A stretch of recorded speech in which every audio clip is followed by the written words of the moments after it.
Good afternoon and welcome to NTV News. I am Siksha Sharma. Let's take a look into the headlines first. Prime Minister directs authorities to ensure prompt rescue and relief efforts of quake affected. More than 400 different infrastructure damaged in recent quakes. Curfew clamped in the Nepal sub-metropolis area since Tuesday. Relaxed prohibitory order still remains in place. Situation getting normal. Flash flooding kills at least 40 people in Sikkim of India. Search and rescue launched. 400 people missing. And ICC Men's Cricket World Cup 2023 kicking off today. England takes on New Zealand in the tournament's opener.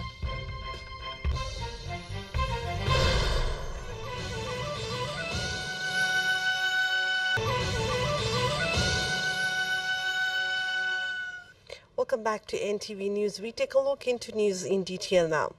Prime Minister Pushpa Kamal Dahal has directed the authorities concerned to ensure prompt rescue and relief efforts targeting those affected by the earthquake that occurred in Bajang and its adjoining areas on Tuesday. In his address to the 12th session of the National Council for Disaster Risk Mitigation and Management today, the Prime Minister urged for coordinated efforts for the effective management of post-quake situation. He also thanked all who have so far engaged in the post-disaster rescue and relief operations. The Prime Minister also insisted on the unified and collaborative approach among the three-tier government, civil society, political parties and the community to resist consequences of natural disasters. He pledged to leave no stones unturned to form the government side in relief, rescue, treatment, rehabilitation and rebuilding endeavors. Nearly 410 physical infrastructures, including houses and government offices, were damaged after an earthquake hit various districts of Sudur Paschim province on Tuesday. Numerous houses in the province sustained complete to partial damages. Data shows that 76 houses and one government office building was damaged in the province. In Bajura, the tremor measuring 5.3 Richter scale dismantled 9 houses, while 13 houses got partially damaged and 5 government offices, including other physical infrastructures, suffered cracks as the tremor hit Doti district. It also suffered infrastructure damages, including the residential homes. As per the information obtained from the Disaster Work Monitoring Center in Sudur Paschim province, 1 is reported missing and 27 others left injured, while Bajang district has been the most affected with 64 dismantled houses, while 277 houses are reported to be partially damaged, 4 in Dadildhura and 2 in Baitari, including 3 government offices buildings. Various places in the province, including Chainpur, Surkhet, Bajang, were jolted by the earthquake of Tuesday afternoon, and aftershock is still felt in many areas.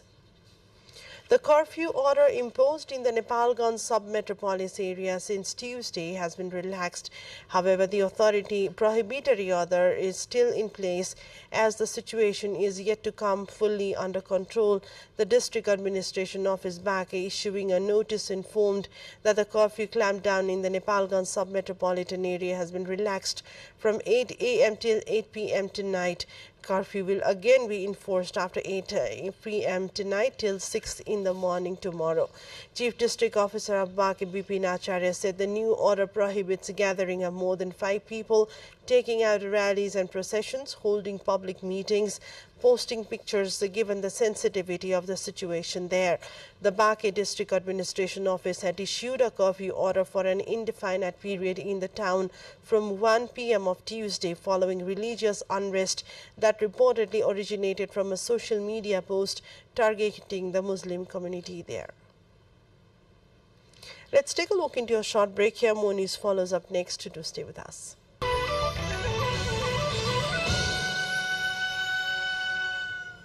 Welcome back to NTV News. We take a look into further developments. A meeting of the House of Representatives of the Federal Parliament is slated to convene today. Minister for Energy, Water Resources and Irrigation, Shakti Bahadur Basnet, is scheduled to present the Electricity Bill 2080 in today's session. Also, the proposal by lawmaker Prem Suwal for rejecting the bill will be tabled up for decision before the lawmakers in today's meeting. As per the information obtained by the Federal Parliament Secretariat, Speaker Devraj Gimire is scheduled to present the proposal to mourn the demise of former MP Khemraj Bhattamayalu. The meeting has been called for 1 p.m. An aircraft of the national flag carrier Nepal Airlines Corporation en route to Dammam of Saudi Arabia from Kathmandu had to return to Kathmandu midway due to technical problems. According to Tribhuvan International Airport's Director General Pratap Babu Tiwari, the aircraft RA412 took off from TIA at 12:14 a.m. and returned to Kathmandu at 4:51. It reported the technical issues with its traffic alert and collision avoidance system TCAS as it reached Pakistan, promoting the crew members to divert the flight back to Kathmandu. The TCAS system provides an alert to avoid potential risk when another aircraft comes nearby during the flight operation. The meeting of the provincial level of security of Gandaki province has been concluded in North Kerala border of Mustang district. The Chief District Officer of Mustang, Janak Rajpanta, informed that the meeting of provincial level security was convened under the chairmanship of Chief Minister of Gandaki Province Surendra Raj Pandey. Various issues related with border crossing under the Agreement of Border Management System between Nepal and China was discussed in the meeting. Similarly, opening Kerala border before the Dashai, providing additional border permits to the local residing nearby the border areas, expanding trade by maintaining strong ties and harmony between the two countries, among others, were highly emphasized during discussion. It has been completely 4 years since the inter-country short-term trade between Nepal and China, which used to be held in a trade fair between Nepal and China that used to be held in between Tibet, the autonomous region of China, and North Kerala border of Nepal was halted due to the COVID-19 situation, and the shutdown of Kerala border has not only affected the entire trade cycle between the two countries, but the locals who depend their livelihood from the border trade activities have been the most affected. Before the shutdown, locals used to take part in trading activities of daily essentials and other commodities in the inter-trade fair twice a year between Nepal and China. The Jitiya Parvo, a religious and cultural festival which is observed by married women in the Mithila region, has formally begun today. The festival that is celebrated wishing for longevity of offspring and family happiness and peace has started in various places in the Mithila region, including Mahotari, with the observance of the Nakha ceremony. That means to take food after taking a bath with established rituals. The festival falls on the 7th, 8th and 9th day of the waning moon, Krishna Paksha, in the month of Ashwin in the lunar calendar.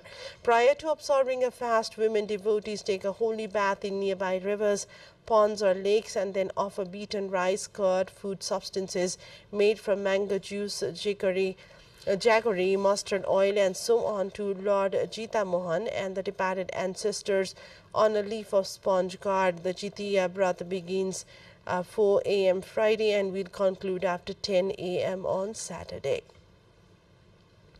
And let's take a look into yet another break. Stay with us for the international developments.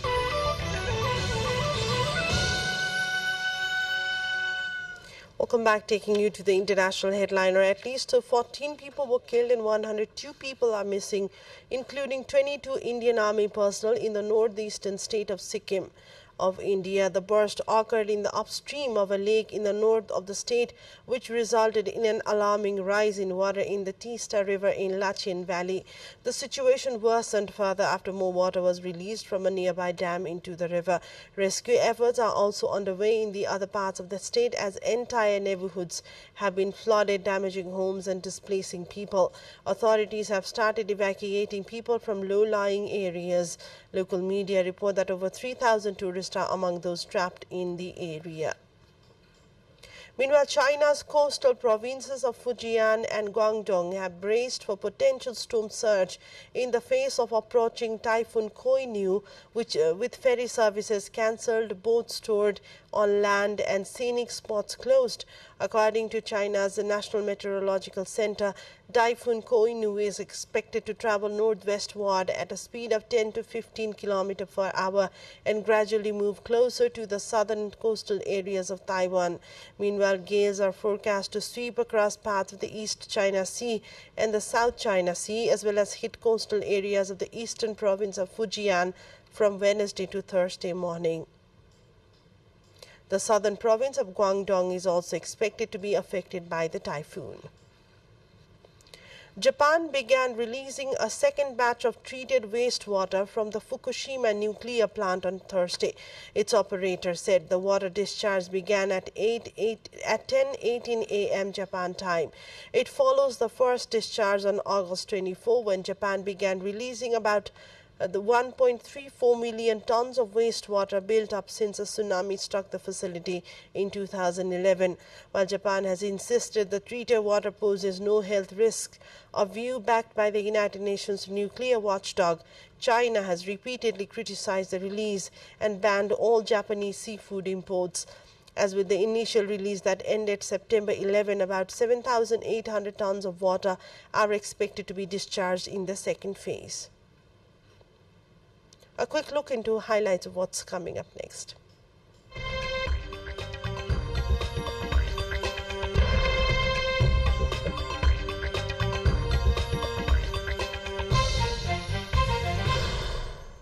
Zigong City in southwest China's Sichuan province recently staged a fascinating light carnival which highlighted immersive experience and created spectacular scenes for holidaymakers during the Mid-Autumn Festival and National Day holiday to share the festive joy. The show featured long galaxies of light installations with Chinozere-themed light dazzling visitors with their indigenous designs. The Tiangong or Heavenly Palace light installations were the biggest highlight of the carnival, which stretched over 270 meters with the highest point reaching nearly 30 meters. Light installations shaped as Tiangong buildings and 28 mansions in traditional Chinese astrology above the ground, and those themed on the 24 solar terms of the Chinese lunar calendar on the ground formed a subtle interplay of shapes and colors.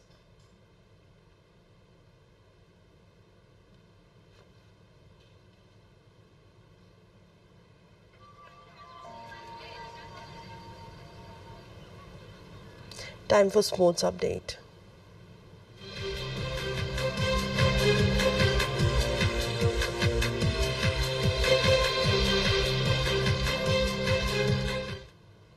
The ICC Men's Cricket World Cup kicks off today with a rematch of the 2019 final as New Zealand take on England in Ahmedabad. The 13th edition of the Men's ODI World Cup will comprise 45 league matches and 3 knockout matches. 10 teams including Afghanistan, Australia, Bangladesh, England, India, Netherlands, New Zealand, Pakistan, South Africa and Sri Lanka will compete against each other in the much-awaited tournament. The much-awaited clash between India and Pakistan will take place on October 14 at the Narendra Modi Stadium in Ahmedabad. Host China's dominance continues as it has crossed the 300 mark in the medal tally in Asian Games 2023 underway in Hangzhou of China. It has so far clinched 174 gold, 95 silver and 52 bronze medals. Japan has surpassed South Korea in gold grabs with 37 gold, while it is in the third position in terms of overall medals. South Korea has 33 gold, 45 silver and 71 bronze. India stands in the fourth position in table ranking by claiming a total of 82 medals, including 19 gold. India is gradually progressing in medal tally. So far, Uzbekistan has claimed a total of 54 medals in ongoing Asian Games and positioned fifth. More than 12,000 athletes from all 45 members of the Olympic Council of Asia have participated in the 19th Asian Games, which kicked off from 23 September and will last until 8 of October. A total of 481 events are contested in the biggest sports carnival. A unique 2030 World Cup is set to be played in Europe and Africa with the surpassing addition of South America in the deal to allow the men's soccer tournament to start with the 100th birthday party in Uruguay. FIFA reached an agreement on Wednesday between soccer's continental leaders to accept only one candidate for hosting the 2030 tournament in 6 countries, the sports governing body said. The Spain-Portugal bid grew to add Morocco this year and now also includes long-time bid rivals Argentina, Paraguay and Uruguay. All 6 national teams will get automatic entry to the 48-team tournament, FIFA said. A key lure of the unprecedented 3-continent project is being able to open in the Uruguayan capital of Montevideo, where the Centenario Stadium hosted the inaugural of the 1930 World Cup final. And that was the wrap-up from the sports front. We take a look into the headlines as a reminder of the top stories. Prime Minister directs authorities to ensure prompt rescue and relief efforts of quake affected. More than 400 different infrastructure damaged in recent quakes. Curfew clamped in the Nepalgan sub-metropolis area relax. Prohibitory order still remains in place. Situation getting normal. Flash flooding kills at least 40 people in Sikkim of India. Search and rescue launched for 100 people missing. And ICC Men's Cricket World Cup 2023 kicking off from today. England take on New Zealand in the tournament's opener.